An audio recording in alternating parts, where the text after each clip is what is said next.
Hey, bio team. So when biologists say that a population has evolved over time, they just mean that the genes in that population have changed. And the most common way that the genes in a population change is during inheritance. That is, when the genes are passed down from one generation to the next. Now, it's possible that if genes do not get passed down, certain copies of a gene could go extinct. So for example, if all brown-eyed people suddenly refused to have children, the gene for brown eyes could go extinct even though the human race would still survive.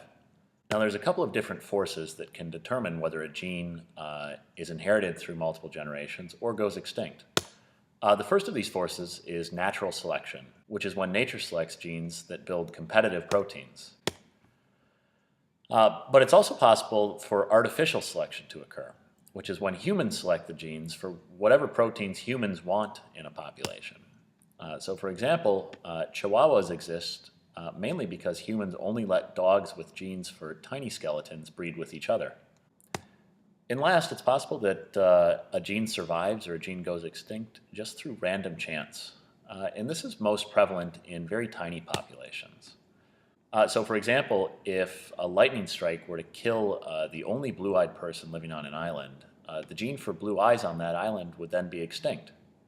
However, the more individuals that live in a population, the less impact any given natural disaster or instance of chance will have on the population as a whole. And that's it. At this point, you guys have some practice problems. We'll see you next class.